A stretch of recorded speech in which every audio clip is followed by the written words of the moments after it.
Hi,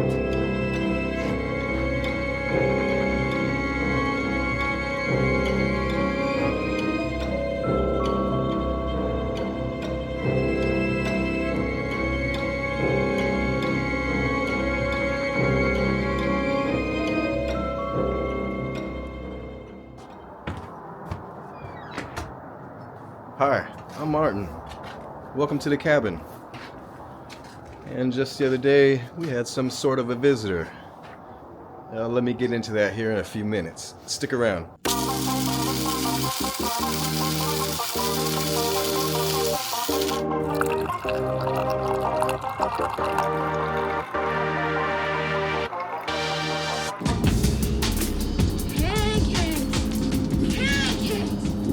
No pancakes.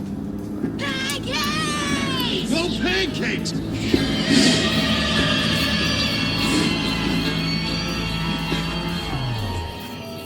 This moss is crispy.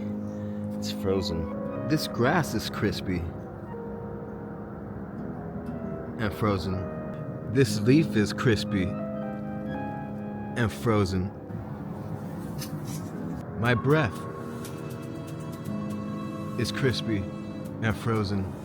So I guess that means it's time to cuddle up next to the fireplace, is what I'm thinking.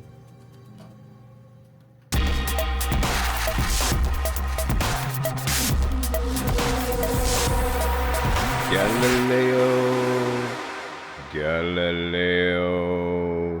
So what is the actual temperature outside today? Well, let's see. Let's use this Galileo thermometer. Unfortunately, the Galileo don't go low enough to do outdoor temperatures as it is an indoor thermometer. Although named after the 16th, 17th century physicist Galileo, the thermometer was not invented by him. Galileo did invent a thermometer called Galileo's air thermometer, more accurately called a thermoscope, in 1603. Okay. Back to the story. Well, it's a cold one this morning. What is the temperature? Let's see. It is 29 degrees.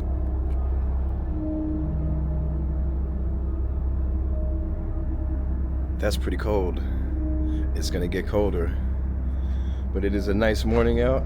We got the sun peeking out. And when it's nice mornings like this, I like to stick a camera out. Today I got that 360 cam and do a time lapse.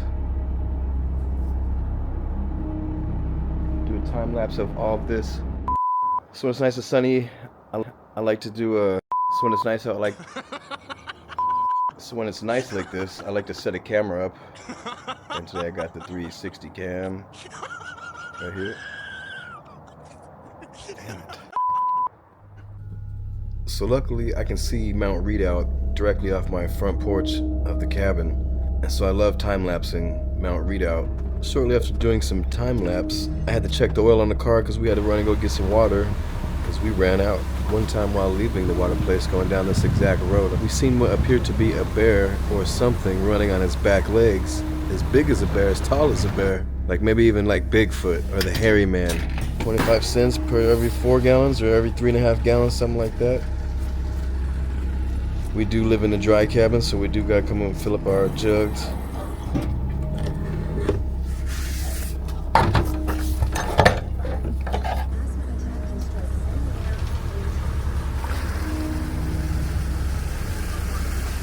So once we got the water all situated, we headed just down the road to Anchor Point, North America's most westerly highway point. Took the dogs down there to go walk them. We try to go down there every day. Let the dogs run around, walk on the beach, check out the tide pools, see how big the waves are, touch grass, walk on sand. It's beautiful.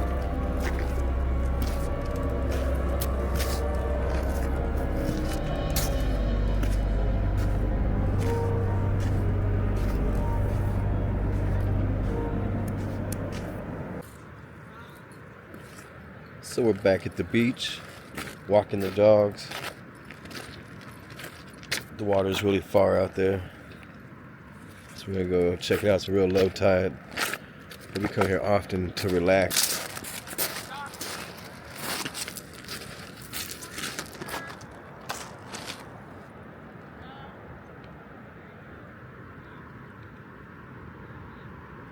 Yeah, it's a nice thing. We come here probably every day, pretty much every day,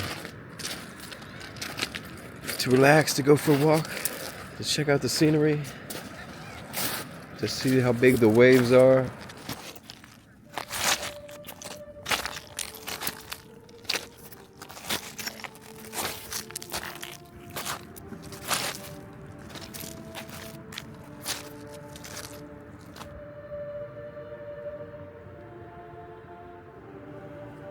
After a little while, we made our way back home, and by then it was about time for dinner. And Melissa decided to hook it up good with some deep fried halibut, some fresh halibut, from just down the road from our house. The halibut capital of the world, Homer. So we're gonna beer batter deep fry this. And I got a couple flavors. We're gonna use 2 flavors tonight, and the first flavor is... Today we're sipping Cutwater Whiskey Mule. Straight off the mule's hump. The mule chuff.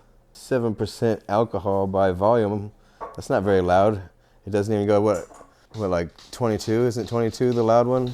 No, 11. It doesn't even go to like 11. So we're going to sip it and see what it says to us. See what the suds say. Subtle sensations of sweetness salivating in my sound barriers. That's a good snap crackle. Come here, Shotzi. Want us to give whiff? Give whiff. It seems to be dog approved. That's pretty good. That's pretty good. Indubitably. Well done. Tastes exactly like what it says. Tastes like piss water, whiskey, mule ass. Would you guys like to see a little magic show today? See this box of just nothingness? This is indeed magic now. It doesn't impress me though. Pabbit Blue Ribbon. We have Pabbit Blue Ribbon beer. 25 fluid ounces. Fluid from the heart. Nature's choice. If nature could drink beer, this is what they choose. This is nature's choice. If there was a tree that wanted to drink beer right now, and I know some trees that drink beer, they'll all drink this. It did make the frogs gay.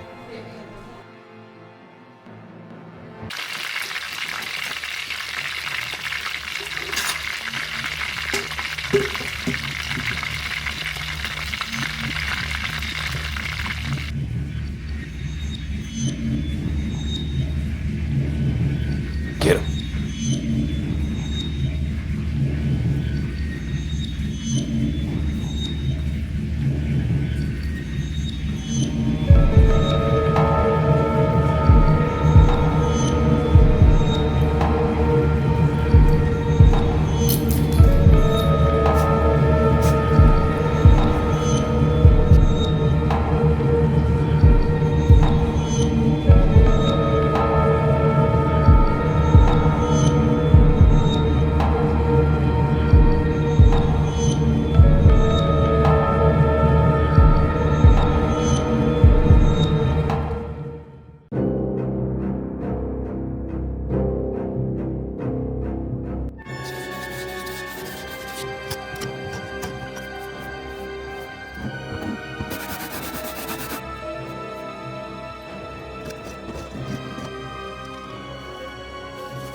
All right.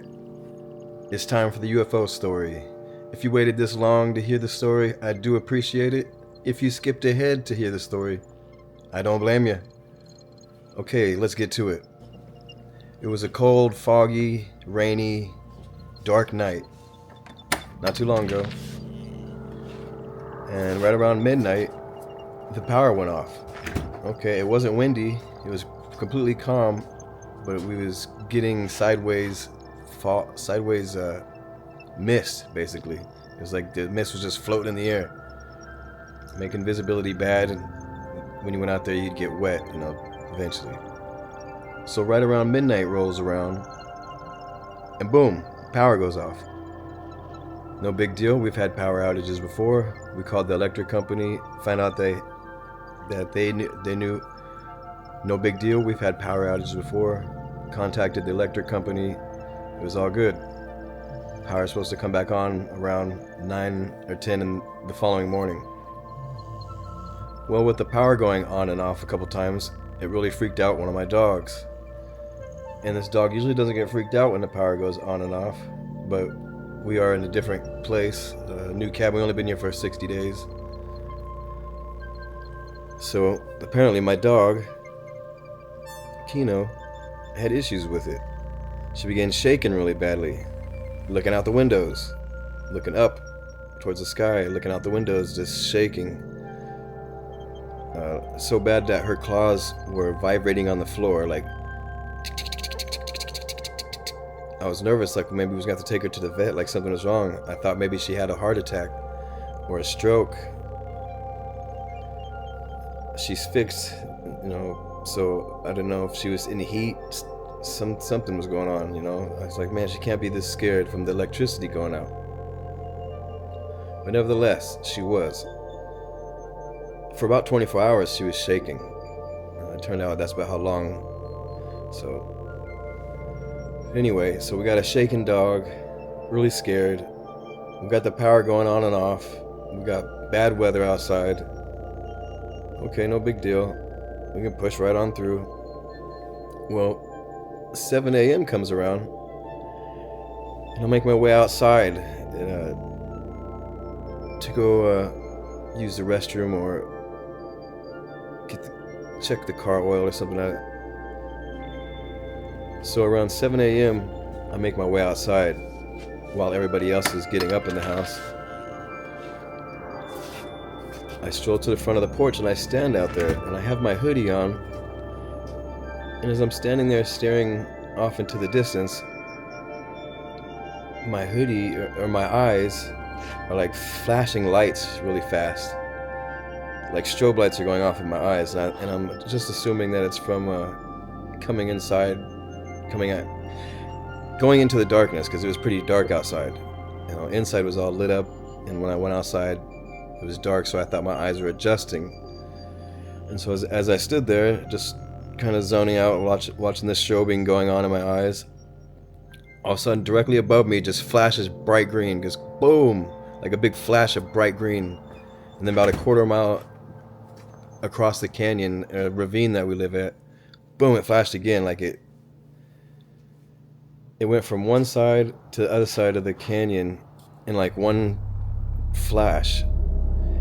And I didn't even know the thing was above me. I thought my eyes was strobe lighting because I had just walked outside.